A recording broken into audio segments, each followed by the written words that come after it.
Mari satukan hati berdoa sebelum membaca merenungkan firman-Nya. Tuhan, terima kasih. Kami ada semua karena kasih-Mu, berkat anugerah-Mu. Kami bersyukur untuk hari perhentian yang Kau berikan kepada kami. Terima kasih. Kalau kesempatan ini Tuhan berikan bagi kami, bersama-sama kembali bersekutu memuji memuliakan nama-Mu. Dan tiba waktunya bagi kami untuk membuka firman-Mu ya Tuhan. Kami mohon, bukalah juga hati kami, jadikanlah hati kami seperti tanah yang baik, supaya ketika benih firman-Mu ditaburkan, boleh sungguh-sungguh berakar, bertumbuh, dan juga berbuah nyata di dalam hidup kami. Kami percaya kebangunan rohani yang sejati terjadi ketika umat-Mu berjumpa dengan Tuhan di dalam dan melalui firman-Mu. Karena itu, kami sungguh menyerahkan pemberitaan firman-Mu pagi hari ini. Di dalam satu nama yang kudus, nama yang berkuasa, nama Tuhan kami Yesus Kristus, kami menyerahkan pemberitaan firman-Mu. Amin. Shalom Bapak Ibu Saudara yang dikasihi dalam Tuhan Yesus Kristus, baik yang hadir dalam gedung gereja pagi hari ini, maupun juga Bapak Ibu sekalian yang ada di rumah masing-masing, menikmati ibadah bersama pada pagi hari ini. Tema kita adalah masih perlukah mempercayai Tuhan. Saudara yang dikasihi dalam Tuhan Yesus Kristus, orang Kristen disebut juga orang percaya. Tetapi memang salah satu masalah yang kita hadapi, kita alami adalah percaya itu sendiri. Sudahkah kita sungguh-sungguh percaya? Di tengah situasi yang kita hadapi hari demi hari, mungkin ada banyak hal lain yang membuat kita menggeser fokus percaya kita kepada Allah dengan hal-hal lain yang nampaknya bisa layak dipercaya. Dalam satu survei yang dilakukan oleh Bilangan Research awal tahun ini hasilnya. Dikatakan bahwa 1 dari 5 orang Kristen Indonesia jarang atau bahkan tidak pernah merasa haus akan Tuhan dalam 1 bulan terakhir. Saya harap bukan saudara yang ada di sini, begitu ya. Dan hanya, ini untuk orang muda, hanya 41,8% orang muda Kristen Indonesia yang benar-benar merasakan persekutuan yang akrab dengan Tuhan. Lalu yang lainnya bagaimana? Nah, saya pikir ini jadi perenungan kita untuk melihat bagaimana dalam kehidupan kita yang hanya 1 kali ini. Apakah sungguh-sungguh kita mempercayai Tuhan? Percaya kepada Yesus, satu-satunya Tuhan dan Juru Selamat kita. Siapakah Yesus ini? Yang kehadirannya membelah dunia menjadi 2 sejarah yang besar. Sebelum Masehi dan sesudah Masehi. Apa yang begitu luar biasa dari pribadi ini? Sehingga kita pun harusnya bukan hanya kenal, tetapi juga memberi respon terhadap panggilannya. Pagi hari ini firman Tuhan di dalam Markus pasal yang ke-8, ayat 27 sampai ayat yang ke-29, menolong kita melihat juga bagaimana perjalanan Yesus dengan murid-muridnya. Menjadi perjalanan yang di dalamnya dia memperkenalkan juga, menyatakan kepada murid-muridnya tentang dirinya. Kemudian Yesus beserta murid-muridnya berangkat ke kampung-kampung di sekitar Kaisarea Filipi. Di tengah jalan ia bertanya kepada murid-muridnya, kata orang, siapakah aku ini? Jawab mereka, ada yang mengatakan Yohanes Pembaptis, ada juga yang mengatakan Elia, ada pula yang mengatakan seorang dari para nabi. Ia bertanya kepada mereka, tetapi apa katamu, siapakah aku ini? Maka jawab Petrus, engkau adalah Mesias. Bapak Saudara yang dikasihi Tuhan, Tidak banyak orang yang suka dengan ulangan atau ujian. Ada yang punya anak yang doyannya ulangan begitu ya. Mahasiswa yang doyannya tes. Saya pikir banyak orang yang maunya cuma belajar tapi susah dan tidak suka kalau ujian. Tetapi ketika murid-murid Yesus bersama dengan dia, hari ini kita melihat Yesus memberikan soal ujian. Ada 2 pertanyaan yang Tuhan Yesus tanyakan kepada muridnya. Mari kita lihat soal yang pertama ya. Kemudian dikatakan Yesus beserta murid-muridnya berangkat ke kampung di sekitar Kaisarea Filipi. Kalau Bapak Ibu perhatikan petanya, Kaisarea Filipi adalah daerah yang mungkin paling utara, paling atas, yang menjadi bagian wilayah pelayanan yang Yesus kunjungi waktu itu. Yang menarik di Kaisarea Filipi ini, satu kota yang terkenal juga dengan banyak penyembahan berhala. Sehingga beberapa penafsir Alkitab mengatakan tidak kebetulan. Di tempat itu Yesus bertanya kepada murid-muridnya. Katanya, kata orang, siapakah aku ini? Dan murid-muridnya bisa jawab, saudara ya. Perhatikan jawaban mereka. Ada yang mengatakan Yohanes Pembaptis, padahal Yohanes sudah meninggal. Kenapa? Karena nampaknya pelayanan Yesus berfokus kepada panggilan pertobatan. Bertobatlah sebab kerajaan sorga sudah dekat, sama dengan yang Yohanes Pembaptis sampaikan. Ada yang mengatakan Elia. Beberapa orang yang melihat Yesus, mujizat-mujizat yang dia lakukan, mereka mengingat Elia di perjanjian lama. Dan juga mereka punya pengharapan bagi orang Yahudi bahwa sebelum hari Tuhan datang, Elia akan datang. Lalu ada lagi yang bilang para nabi. Ini orang-orang yang melihat bahwa apa yang Yesus lakukan, dia seorang pemimpin yang karismatis, yang pastinya menunjukkan sesuatu yang berbeda, as a great leader. Dan kalau saudara keluar hari ini, tanya sama orang-orang di luar sana, siapa Yesus? Maka mungkin jawaban-jawaban seperti ini juga kita akan temui. Bahkan di dalam situasi yang sulit, tetap ada orang-orang yang melihat Yesus sebagai sosok yang luar biasa. Tapi bedanya, paling mentok melihatnya sebagai nabi. Sampai di sini soal pertama sudah dijawab.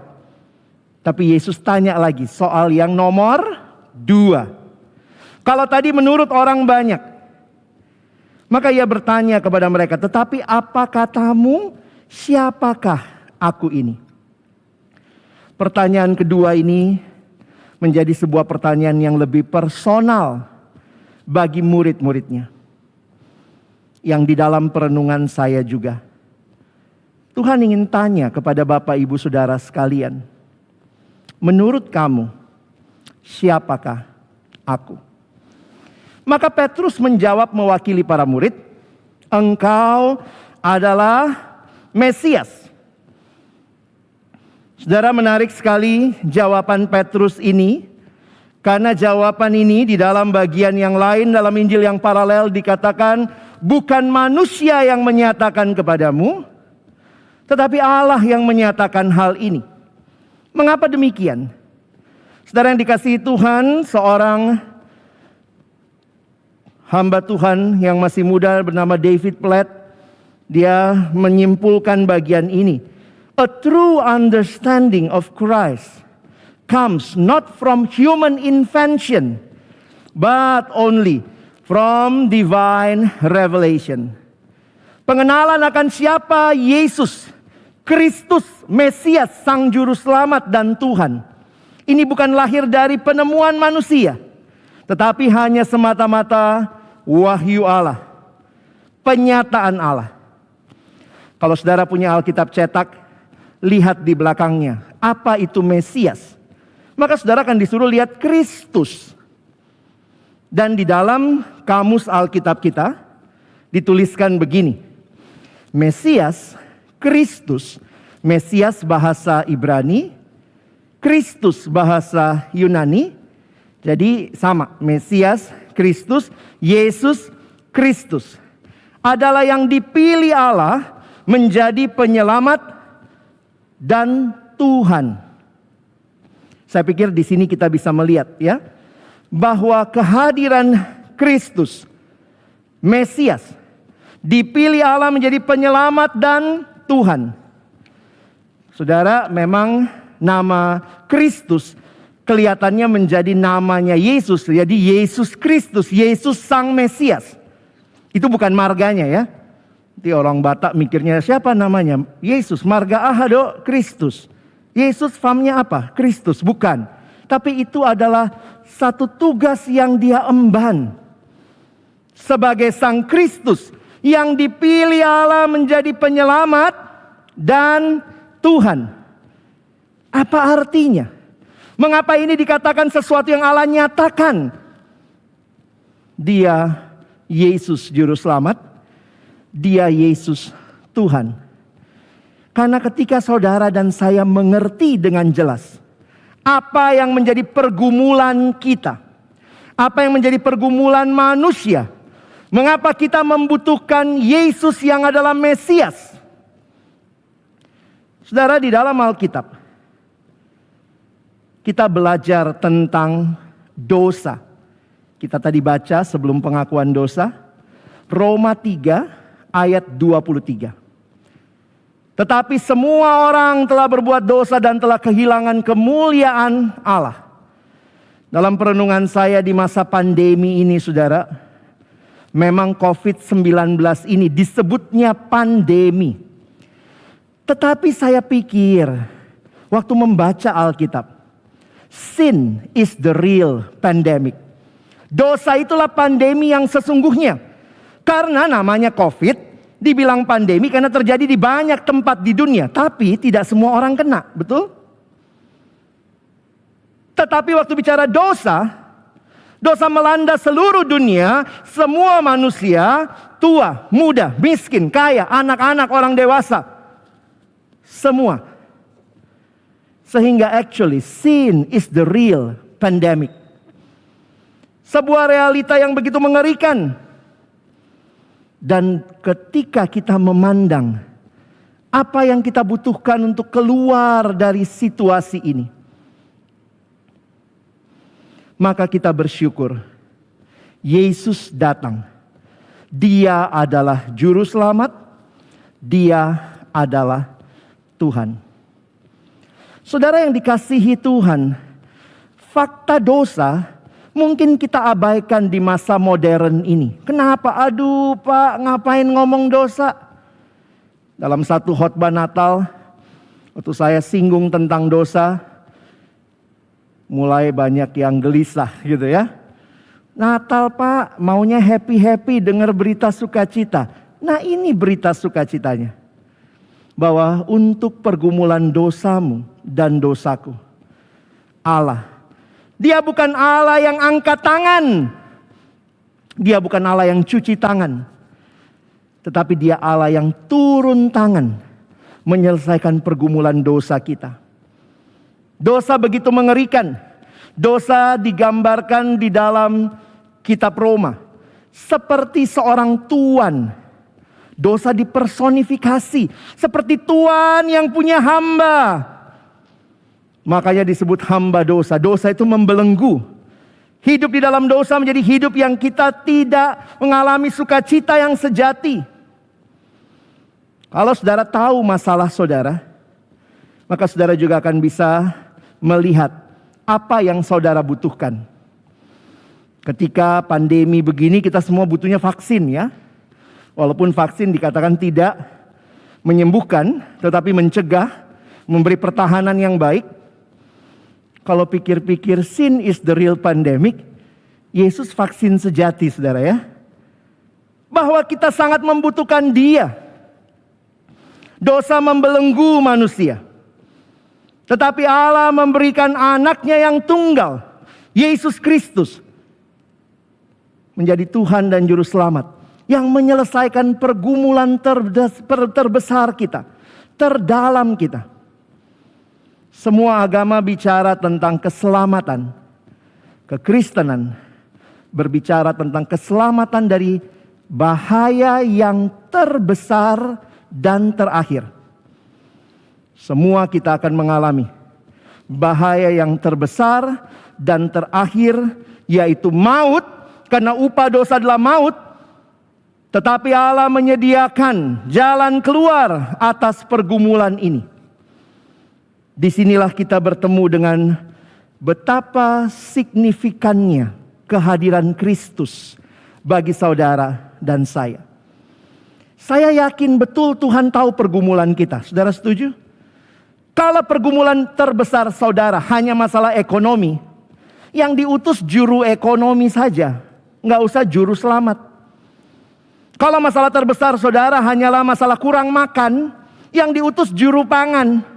Yesus turun jadi juru pangan ya. Alatnya apa? Pacul. Ya. Nanti kita pakai kalung pacul semua. Kalau masalah terbesar manusia hanyalah kurang adil, diutus aja dari surga hakim yang adil. Tapi masalah engkau dan saya adalah masalah dosa. Saudara dan saya butuh juru selamat. Masih perlu mempercayai Yesus? Masih perlu mempercayai Tuhan? Tergantung saudara sadar dulu enggak masalahmu apa. Di tengah-tengah situasi seperti ini dosa membelenggu begitu rupa. Saudara, masalah trust issue, ini kalau kita bicara ya. Masalah percaya ini sebenarnya dari Taman Eden saudara ya. Di situ sudah mulai iblis menggoda. Benar Tuhan ngomong begitu. Hawa dan Adam yang percaya kepada Tuhan digoyahkan. Masalahnya apa? Trust issue. Gak usah percaya sama Tuhan. Tuhan tuh gak mau kamu jadi kayak dia. Tuhan gak mau punya saingan. Karena itu saya mengutip kalimat pendeta John Stott, dia mengatakan begini. Iblis sejak awal memutarbalikkan firman Tuhan. Iblis membuat hal yang berlimpah menjadi terasa tidak memuaskan. Dan hal-hal yang dilarang menjadi nampak menarik. Kalau kamu makan buah pohon itu, matamu akan terbuka. Tuh, menarik kan? Sampai sekarang kata John Stott, sampai hari ini ya, sampai sekarang, salah satu kesibukan iblis adalah menjadikan hal-hal yang diizinkan Allah nampak membosankan. Dan hal-hal yang dilarang nampak menarik. Ya begitulah realitanya. Saya tanya sama anak remaja ya. Jadi anak Tuhan enak gak? Diem semua. Gak tahu kak. Enak apa enggak? Terus saya tanya lagi. Jadi anak Tuhan banyakan bolehnya atau gak bolehnya? Banyakan gak bolehnya kak. Gak boleh bohong. Gak boleh pukul temen. Gak boleh mukul guru, gak boleh mukul dosen gitu ya. Gak boleh having sex di luar nikah. Jadi pertanyaannya, jadi anak Tuhan enak gak? Bingung kak. Rasanya jadi anak Tuhan banyakan gak bolehnya. Tapi sebaliknya. Kalau saudara punya Tuhan yang semuanya boleh. Apakah itu Tuhan yang baik? Tuhan mau pukul guru, pukul. Tuhan mau bunuh orang tua, bunuh. Semua yang boleh jadi baik? Tidak. Ketika semua diperbolehkan, itu bukan kebebasan, tetapi itu keterikatan kepada dosa. Jadi iblis selalu membuat manusia merasa apa yang Tuhan bilang gak enak, gak baik, trust issue, gak usah percaya sama Tuhan. Karena itu perhatikan, perbuatan dosa itu hanyalah di permukaan saudara. Tapi intinya apa? Hati yang sedang tidak percaya kepada Allah, lebih percaya kepada yang bukan Allah. Lebih percaya kepada berhala-berhala. Dan inilah masalah manusia. Sampai hari ini, iblis menggoda dan manusia terus bergumul. Betulkah? Masihkah Tuhan perlu dipercaya? Kadang-kadang perkembangan ilmu pengetahuan teknologi membuat kita merasa percaya Tuhan itu terlalu kolot. Yesus Juru Selamat 2000 tahun lalu mati buat saya. Aduh Pak, berita lama. Sekarang manusia sudah maju, sudah ke bulan. Masa masih ngomongnya Yesus? Tapi pertanyaannya sekali lagi. Apakah saudara tahu pergumulan terbesarmu dan melihat kepada Sang Mesias yang diutus Allah menjadi penyelamat dan Tuhan? Saya mencoba melihat beberapa hal yang membuat manusia sulit percaya Tuhan. Sebenarnya apa sih yang sedang terjadi? Di dalam 2 Timotius pasal yang ketiga, ayat 1-5, penjelasan Paulus ini membuat saya memahami sebenarnya apa yang sedang terjadi. Di dalam bagian ini Paulus memberikan gambaran tentang apa yang manusia percayai di dalam setiap generasi. Dia katakan di dalam bagian ini, inilah kondisi manusia akhir zaman. Kita lihat ayat 1-nya ya. Ayat 1 mengatakan, ketahuilah bahwa pada hari-hari terakhir akan datang masa yang sukar. Saudara, kalau memperhatikan di dalam Alkitab, kalau kita ketemu dengan istilah, ada dua istilah sebenarnya. Hari terakhir dan hari-hari terakhir. Itu beda ya. Yang satu singular, hari terakhir. Yang satu hari-hari terakhir. Yang muncul di sini, hari-hari terakhir. Kalau bicara hari terakhir, yang singular, itu menunjuk kepada kata yang biasa kita kenal, mungkin bahasa kita kiamat ya. The final day. Parousia, kedatangan Kristus kedua kali. Ya, kita mengertinya itu hari terakhir. Tapi kalau Alkitab bicara hari-hari terakhir, itu adalah sebuah periode dari Yesus datang pertama kali sampai nanti dia datang kedua kali.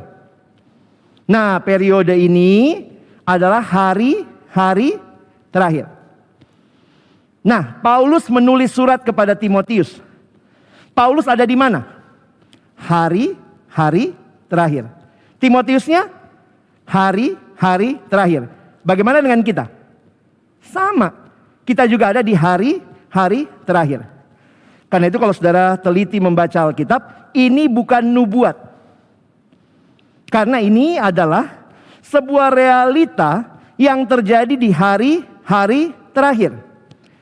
Makanya saya katakan saya pinjam penjelasan Paulus menjadi lensa untuk saya juga menyadari hari-hari terakhir yang sudah ada dari zaman Paulus, dari zaman Timotius, di zaman kita masih sama sampai Tuhan Yesus datang kedua kali. Dikatakan hari-hari terakhir akan datang masa yang sukar. Apanya yang sukar, saudara? Ekonominya, politiknya, global warming, perubahan iklim. Alkitab mengatakan yang sukar adalah manusianya. Inilah ciri-ciri manusia zaman akhir. Dalam ayat 2-4. Manusia akan mencintai dirinya sendiri, menjadi hamba uang. Mereka akan membual dan menyombongkan diri. Mereka akan menjadi pemfitnah. Mereka akan memberontak kepada orang tua, tidak tahu berterima kasih, tidak mempedulikan agama, tidak tahu mengasihi, tidak mau berdamai, suka menjelekkan orang, tidak dapat mengekang diri, garang, tidak suka yang baik, suka mengkhianat, tidak berpikir panjang, berlagak tahu, lebih menuruti hawa nafsu daripada menuruti Allah. Saudara hitung ini, ada berapa? Ada berapa? 19. Saya hitungkan bagi saudara ya. Inilah 19 ciri manusia akhir zaman. Para penafsir Alkitab mengatakan ini open-ended list. Silakan bisa ditambah. Tapi paling tidak bagi Paulus ini yang dia lihat di generasinya. Dan waktu saya pelajari, wow, ini juga masih terjadi ya. Sampai hari ini. Seringkali saya kalau mimpin di sekolah, ketemu anak-anak SMA, kalau biasanya mari kita evaluasi diri kita. Apa saja dosa-dosa kita? Suruh lihat list ini ya. Kamu berapa nih? Dari 19 kamu berapa? Walau pada tik ya. Biasanya gitu. Hamba uang, aduh kak, belum punya uang sendiri. Membual kadang-kadang, menyombongkan diri jarang, misalnya gitu ya. Tapi begitu berontak kepada orang tua, semua iya kak, saya itu ya. Nah, realitanya apa? Saudara perhatikan, dua yang atas dan dua yang akhir sebenarnya dalam terjemahan aslinya itu digunakan kata cinta. Sayangnya dalam terjemahan Indonesia kurang konsisten menerjemahkannya. Jadi harusnya manusia akan cinta dirinya sendiri. Yang kedua, cinta uang. Dua yang bawah, cinta hawa nafsu dan cinta Allah. Kalau saudara punya Alkitab bahasa Inggris, dia menerjemahkannya dengan konsisten. Lovers of themselves, lovers of money, lovers of pleasures, and lovers of God. Ini menarik saudara. Ini lensa memandang dunia. Karena waktu saya perhatikan, berbagai pergumulan yang membuat manusia sulit percaya Allah. Karena pada saat yang sama, ada begitu banyak kepercayaan kepada yang lain. Ada begitu banyak cinta. Saya pikir cinta dan percaya itu seperti berjalan beriringan. Sesuatu yang saudara cinta, saudara sukai, saudara percaya. Dan masalah manusia modern di sepanjang zaman. Di mana kau taruh cintamu? Betul ada Allah, ada dalam list mereka ada. Tapi bukan nomor satu. Hari Minggu cinta Allah. Hari lain cinta uang. Hari Minggu cinta Tuhan. Hari Minggu kalau perlu pakai bulutan di atas kepala, nggak kena tanah. Kalau kesandung haleluya. Kepentok maranatha. Kita bisa begitu rupa sangat rohani hari Minggu. Hari lain hawa nafsu, cinta diri, cinta uang. Paulus mengingatkan, responnya apa Timotius? Secara lahiriah mereka menjalankan ibadah mereka. Berarti mereka bukan orang yang tidak beribadah. Ini dikatakan bahkan mereka beribadah, tetapi pada hakikatnya mereka memungkiri kekuatannya. Jauhilah mereka itu. Saudara yang dikasihi Tuhan, sejauh mana kondisi zaman ini mempengaruhi saudara dan saya? Kalau saudara lihat semua gejala isme-isme zaman, tidak lepas dari tiga yang tadi ya. Cinta diri, cinta uang, cinta nafsu. Sekularisme. Allah dibuang dari hidup. Allah itu wilayah pribadi. Di wilayah publik jangan ngomong Allah ya. Jadi mungkin itu semangat mencintai diri, tidak mau dikekang oleh Allah. Kalau saudara lihat lagi semangat-semangat pragmatisme, yang paling penting yang bikin enak saja. Itu pragmatis ya. Jangan ribet-ribet deh. Yang gampang-gampang aja. Tapi kemudian hanya sekadar yang menyenangkan saya. Ini generasi yang senangnya empang, enak dan gampang. Konsumerisme, cinta uang, cinta hawa nafsu, beli barang kenapa? Kadang-kadang lucu juga ya. Kenapa beli barang? Lucu. Hah? Ini cewek-cewek nih ya, beli barang karena lucu. Habis beli ketawa, hihihi lucu. Belum tentu butuh. Dunia menawarkan begitu rupa. Hedonisme yang penting fun, yang penting senang. Cinta nafsu, cinta diri, cinta uang, materialisme. Bahagia itu kalau punya materi, uang, cinta. Kebenaran bukan lagi sesuatu yang diperjuangkan. Perasaan begitu utama mengalahkan fakta. Jadi memang jadi pergumulan ya. Masih perlukah percaya Tuhan? Tapi kalau saudara ingat apa yang Yesus bawa dengan kedatangannya. Menyelesaikan pergumulan dosamu. Supaya engkau menaruh cintamu pada dirinya. John Stott sebenarnya melanjutkan dengan penjelasan ini. Masalah utama dosa adalah masalah ketidakpercayaan kepada Allah. Dosa tidak mau mengakui membiarkan Allah jadi Allah. Dosa menolak mengakui kebergantungan kita kepada Allah. Tidak heran, upah dosa adalah maut. Dan lihatlah apa yang Yesus bawa, yang Dia berikan, supaya saudara dan saya tidak mengalami maut. Supaya engkau dan saya mengalami hidup yang kekal. Dia berikan dirinya. Dia berikan nyawanya. Karena Allah begitu mengasihi isi dunia ini. Sehingga Ia telah mengorbankan anaknya yang tunggal. Supaya setiap orang yang percaya tidak binasa, melainkan beroleh hidup yang kekal. Hidup yang kekal bukan sekadar hidup berlimpah harta. Kadang-kadang orang berpikir ikut Tuhan supaya dapat banyak ini itu. Saudara, jangan salah. Hidup yang kekal bicara lebih luar biasa. Hidup yang dikatakan oleh John Piper, abundant life is not about having stuff. Bukan masalah punya banyak barang. It is about having peace, having joy, and having God. Masihkah perlu mempercayai Tuhan? Di tengah-tengah dunia yang menawarkan begitu banyak hal pada kita. Maukah kita melihat kepada apa yang Dia berikan bagi kita? Supaya dosamu dan dosaku diselesaikan? Maukah kita tinggalkan hidup yang lama? Hidup yang menikmati cinta-cinta yang salah. Dan fokuskan cinta kita kepada Tuhan. Hari ini sebagai hamba Tuhan, izinkan saya memberikan pertanyaan bagi Bapak Ibu Saudara. Baik di dalam gereja ini, yang ada di rumah. Apa respon kita? Kalau Yesus bertanya, menurut kamu, siapakah aku?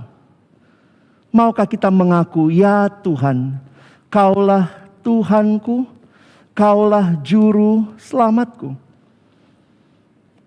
Karena itu, kalau Bapak Ibu mau memberi respon kepada Tuhan, buka hatimu. Terima Yesus sebagai Tuhan satu-satunya. Juru selamat satu-satunya dalam hidupmu. Terima Yesus berarti percaya sungguh-sungguh bahwa hanya Dialah Tuhan dan Juru Selamat. Percaya itu kayak gini saudara ya. Kayak anak yang lompat ke bapaknya. Benar-benar menyerahkan seluruh hidupnya. Kita tuh kadang-kadang mau lompat sama Tuhan mau, sama harta mau, sama nafsu kita mau. No. Siapa yang perlu saudara dan saya fokuskan percaya kita? Tetapi kepercayaan tidak hanya berhenti sampai di situ. Bagi semua yang percaya miliki hidup yang bertobat sungguh-sungguh. Paulus berkata seperti menanggalkan manusia lama. Kayak pakai baju ya. Menanggalkan manusia lama, mengenakan manusia baru. Mungkin saudara bilang, Pak, saya sudah terima Yesus. Maukah saudara terus bertumbuh? Maukah saudara melayani Tuhan? Mulailah dengan datang kepadanya. Ingat janji firman-Nya. Daud berkata, dosaku kuberitahukan kepadamu, dan kesalahanku tidaklah kusembunyikan. Aku akan mengaku kepada Tuhan pelanggaran-pelanggaranku, dan Engkau mengampuni kesalahan karena dosaku. Mari datang di hadapan Tuhan, meresponi firman-Nya pagi ini. Mari kita tunduk kepala semua di hadapan Tuhan, dan kita meresponi firman Tuhan.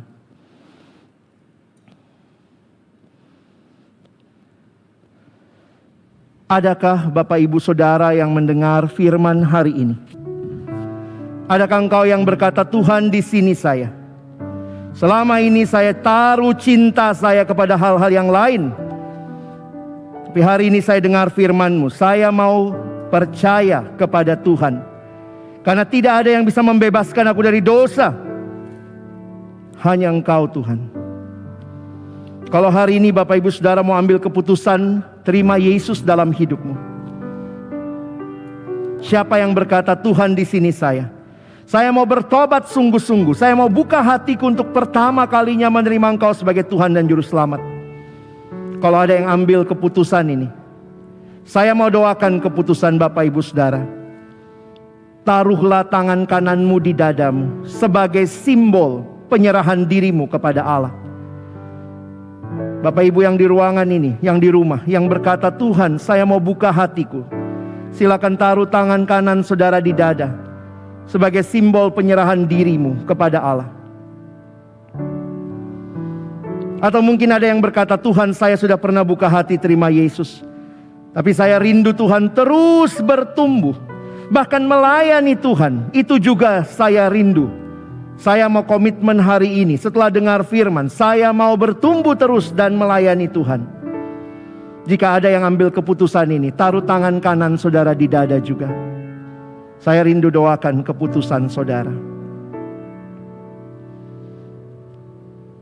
Tuhan, terima kasih. Engkau lihat setiap hati yang terbuka di hadapan. Mereka yang buka hati terima Yesus, bertobat sungguh-sungguh hari ini dan mau hidup bagimu. Tuhan, teguhkan keputusan setiap saudara-saudaraku. Dan bagi mereka yang rindu terus bertumbuh di dalam Tuhan, terus melayani Tuhan, biarlah Tuhan juga yang teguhkan keputusan mereka. Kami serahkan diri kami kepadamu, Allah yang sudah terlebih dahulu menyerahkan dirimu bagi kami. Terima kasih Tuhan. Kami bersyukur dalam nama Yesus. Amin. Saudara yang dikasihi Tuhan, ada saudara-saudara yang akan mendoakan keputusanmu.